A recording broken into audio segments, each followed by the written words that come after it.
त्रिकोणी संख्या हा घटक वरच्या वर्गाला सुद्धा आहे, म्हणजे सीईटी टीईटी मध्ये सुद्धा विचारला जातो आणि इयत्ता 7वीच्या आपल्या स्कॉलरशिपला सुद्धा आहे. त्रिकोणी संख्या म्हणजे अशा संख्या ज्या आपल्याला तितक्यांच्या रूपामध्ये लयबद्ध मांडल्यानंतर त्यांचा त्रिकोण होतो. म्हणजे कशा, जर आपण 10 ही त्रिकोणी संख्या अशी जर मांडली 1 पुन्हा त्याच्या खाली 2 3 1 2 3 4 5 6 7 8 9 आणि 10 यांचा त्रिकोण तयार होतो, म्हणून यांना त्रिकोणी संख्या असं म्हणतात. म्हणजे ज्या संख्यांना टिपक्याच्या रूपात मांडल्यानंतर अशा पद्धतीने ज्यांचा त्रिकोण होतो त्यांना त्रिकोणी संख्या म्हणतात.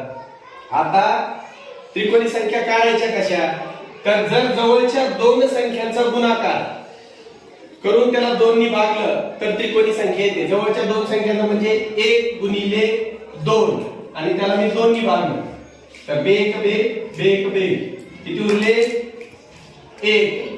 1 ही पहिली त्रिकोणी संख्या आहे. मी आता पुन्हा त्याच्या पुढच्या दोन जवळच्या संख्यांचा गुणाकार केला 2 गुणिले 3 छेद 2 बे 3 उरले, म्हणजे त्याच्या पुढची त्रिकोणी संख्या 3 आहे. असं करत तुम्ही जवळच्या दोन संख्यांचा गुणाकार करून त्याला जर 2 ने भागलं तर तुम्हाला त्रिकोणी संख्या मिळत जातील, ज्या मी इथं लिहिलेल्या आहेत 1 ते 100 पर्यंतच्या त्रिकोणी संख्या.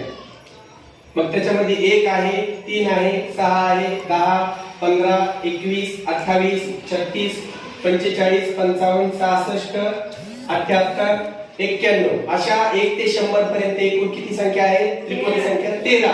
आणि या त्रिकोणी संख्यांची तुम्ही जर बेरीज केली तर त्याची बेरीज येते 455. मग परीक्षेत प्रश्न कसा येतो की या त्रिकोणी संख्येचा पाया करा. एखादी त्रिकोणी संख्या दिली जाते आणि तिचा पाया करा. मग त्रिकोणी संख्येचा पाया कसा करायचा, उदाहरणार्थ आपल्याला 15 ही त्रिकोणी संख्या दिली आणि तिचा पाया काढा असं दिले. मग काय करायचं, त्रिकोणी संख्येचा पाया काढण्यासाठी जी त्रिकोणी संख्या दिली तिला 2 ने गुणायचं, म्हणजे तिची दुप्पट करायची.